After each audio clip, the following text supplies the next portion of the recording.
Bismillahirrahmanirrahim. Assalamualaikum warahmatullahi wabarakatuh. Perkenalkan, nama saya Fatimah Nurul Hasanah, perwakilan dari Pondok Pesantren Fadlunallah. Di sini saya akan menjelaskan tentang sholatul idaini. Bismillahirrahmanirrahim.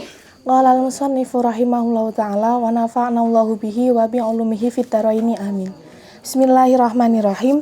Wal qismu tsani ma tusanu fihil jama'atu wa huwa sholatul idaini ayil idil akbari wal asghari bainatul isyamsin wa zawaliha wa hiya raqatani wa yukabbiru nadban fi ula raqatayil idaini walau maghdiyatan alal aujahi ba'da iftitahin sab'an wa fi tsaniyati khamsan qabla ta'awudin fihima rafi'an yadaihi ma'a kulli takbiratin malam yusyri fi qiraatin wala yatadaraku fi tsaniyati in tarakahu fil ula wa fi lailatihima min ghurubi syamsi ila ayyuhrimal imamu ma'araf'i shautin wa aqiba kulli sholatin walau janazatan min subahi arafata ila asri akhiri ayamit tasyriki wa fi ashri dzulhijjati hina yara syai'an min bahimatil an'ami aw yasma'u sautaha. Pembagian yang kedua adalah sholat sunnah yang disunahkan untuk berjamaah. Wa huwa sholatul idaini ayil idil akbari wal asghari. Yang pertama adalah sholatul idain. Sholat idain dibagi menjadi dua, yaitu sholat idul akbar dan sholat idul asghar. Sholat idul akbar adalah sholat idul adha dan sholat idul asghar adalah sholat idul fitri. Di dalam kitab I'anatul Thalibin karya Syekh Abi Bakar Utsman bin Muhammad Syato dijelaskan bahwa sholat id yang pertama dilakukan Nabi Muhammad adalah sholat idul fitri. Namun sholat idul adha lebih diutamakan karena disebutkan di dalam nas Al-Quran pada Quran surat Al-Kautsar ayat 2 yang berbunyi A'udzubillahi minasyaitonirrajim fasholli lirabbika wanhar. Kemudian ayat ini disyarai di dalam kitab I'anatul Thalibin yang berbunyi sholatal adha wanhar bainatul isyamsin wa zawaliha. Kemudian untuk waktu pelaksanaan sholat idain adalah antara terbitnya matahari sampai tergelincirnya matahari.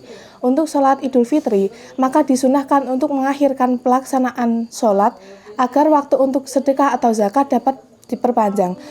Kemudian untuk sholat idul adha, maka disunahkan untuk mempercepat waktu pelaksanaan sholat agar waktu untuk kurban dapat diperpanjang.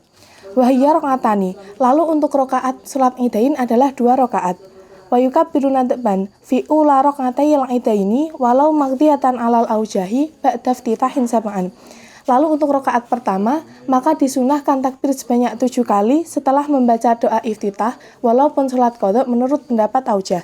Pendapat aujah adalah pendapat yang menunjukkan bahwa ada banyak perbedaan atas mazhab Syafi'i. Wa fi tsaniyati khamsan qabla ta'awudin fihima rafi'an yadaihi ma'a kulli takbiratin malam yusyri fi qiraatin.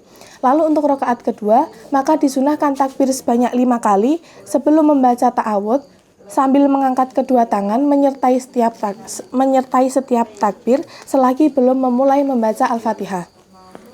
Lalu bagaimana ketika seseorang meninggalkan takbir pada rakaat pertama? Di sini dijelaskan bahwa wala yatadaraku fi tsaniyati in tarakahu fil ula. Ketika seseorang meninggalkan takbir pada rakaat pertama, maka dirinya tidak perlu menambah pada rakaat kedua. Wa fi lailatihima min ghurubi syamsi ila ayyuhrimal imamu ma'arafin shautin. Kemudian sunnah membaca takbir pada malam idul adha dan malam idul fitri dimulai dari terbenamnya matahari sampai imam takbiratul ihram sambil mengeraskan suara. Untuk mengeraskan suara maka diperuntukkan untuk laki-laki. Lalu untuk perempuan maka dirinya tidak perlu mengeraskan suara kecuali dirinya bersama dengan mahramnya. Wa aqiba kulli sholatin walau janazatan min subahi arafata ila asri akhiri ayamit tasyriki. Kemudian sunnah takbir pada setiap selesai sholat walaupun sholat jenazah dimulai dari waktu subuh hari Arafah sampai waktu asar pada hari tasyrik yang terakhir.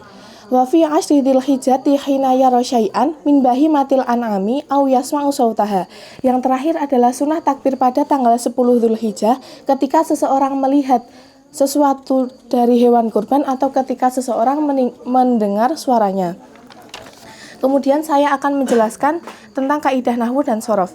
Yang pertama adalah lafadz tusanu. Tusanu merupakan fi'il mudhari' i'rab rafa. Sedangkan fi'il mudhari' adalah ma dalla ala hadasin yaqbalu al-hala wal istiqbalah menurut kitab Tawdihatul Jaliyah karya Muhammad Hashimi.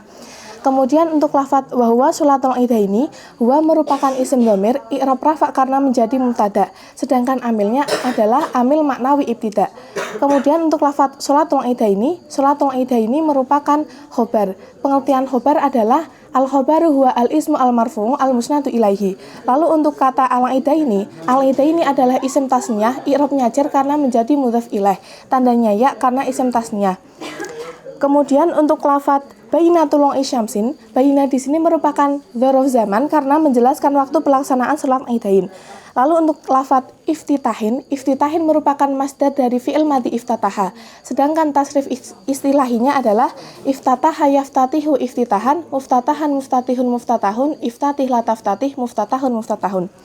Lalu untuk kata rofi'an merupakan isim mufrad mudzakkar, i'rabnya nasab karena menjadi hal. Sedangkan pengertian hal di dalam kitab Jurumiyah disebutkan bahwa al-halu huwa al-ismu al-mangsubu al-mufassiru lima inbahama minal hayati.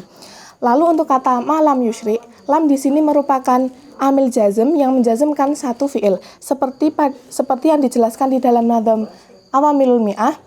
Wal khamisul anwa'i hadzal hazim huna huruful khamsatil jawazim lama walam walamu indal amri wa illa dasyati wala fi zajri. Lalu untuk kata min subhi arafata, kata arafata merupakan isim mufrad muannas, i'rabnya jar karena mudhaf ilaih, tandanya fathah tanpa tanwin karena isim ghairu munsharif, isim alam dan taknis bi ghairi alif.